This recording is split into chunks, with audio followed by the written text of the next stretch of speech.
Great Expectations Chapter 25 Bentley Drummle, who was so sulky a fellow that he even took up a book as if its writer had done him an injury, did not take up an acquaintance in a more agreeable spirit.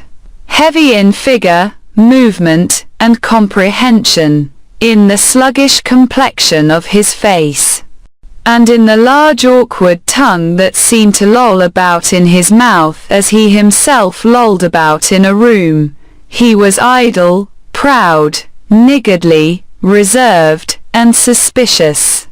He came of rich people down in Somersetshire, who had nursed this combination of qualities until they made the discovery that it was just of age and a blockhead. Thus, Bentley Drummle had come to Mr. Pocket when he was a head taller than that gentleman, and half a dozen heads thicker than most gentlemen. Startop had been spoilt by a weak mother and kept at home when he ought to have been at school, but he was devotedly attached to her, and admired her beyond measure. He had a woman's delicacy of feature, and was, as you may see, though you never saw her, said Herbert to me, exactly like his mother. It was but natural that I should take to him much more kindly than to Drummle, and that, even in the earliest evenings of our boating, he and I should pull homeward abreast of one another, conversing from boat to boat, while Bentley Drummle came up in our wake alone, under the overhanging banks and among the rushes. He would always creep inshore like some uncomfortable amphibious creature, even when the tide would have sent him fast upon his way.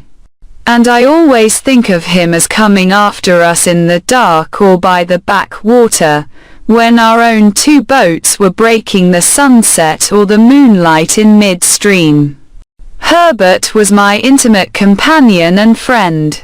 I presented him with a half share in my boat, which was the occasion of his often coming down to Hammersmith, and my possession of a half share in his chambers often took me up to London. We used to walk between the two places at all hours. I have an affection for the road yet, though it is not so pleasant a road as it was then, formed in the impressibility of untried youth and hope. When I had been in Mr. Pocket's family a month or two, Mr. and Mrs. Camilla turned up. Camilla was Mr. Pocket's sister. Georgiana, whom I had seen at Miss Havisham's on the same occasion, also turned up. She was a cousin, an indigestive single woman, who called her rigidity religion, and her liver love. These people hated me with the hatred of cupidity and disappointment. As a matter of course, they fawned upon me in my prosperity with the basest meanness. Towards Mr. Pocket, as a grown-up infant with no notion of his own interests, they showed the complacent forbearance I had heard them express. Mrs. Pocket they held in contempt, but they allowed the poor soul to have been heavily disappointed in life, because that shed a feeble reflected light upon themselves. These were the surroundings among which I settled down, and applied myself to my education.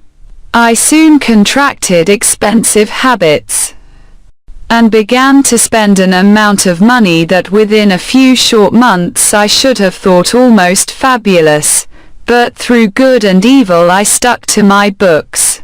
There was no other merit in this than my having sense enough to feel my deficiencies.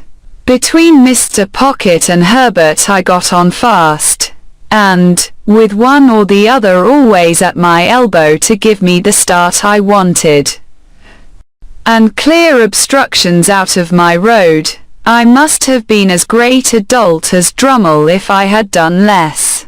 I had not seen Mr. Wemmick for some weeks. When I thought I would write him a note and propose to go home with him on a certain evening, he replied that it would give him much pleasure, and that he would expect me at the office at 6 o'clock. Thither I went, and there I found him, putting the key of his safe down his back as the clock struck. "Did you think of walking down to Walworth?" said he. "Certainly," said I. "If you approve." "Very much," was Wemmick's reply, "for I have had my legs under the desk all day, and shall be glad to stretch them. Now, I'll tell you what I have got for supper, Mr. Pip. I have got a stewed steak, which is of home preparation, and a cold roast fowl, which is from the cook's shop. I think it's tender, because the master of the shop was a juryman in some cases of ours the other day, and we let him down easy. I reminded him of it when I bought the fowl, and I said, 'Pick us out a good one, Old Britain, because if we had chosen to keep you in the box another day or two, we could easily have done it.' He said to that, 'Let me make you a present of the best fowl in the shop.' I let him. Of course, as far as it goes, it's property and portable. You don't object to an aged parent, I hope?" I really thought he was still speaking of the fowl, until he added, "Because I have got an aged parent at my place." I then said what politeness required,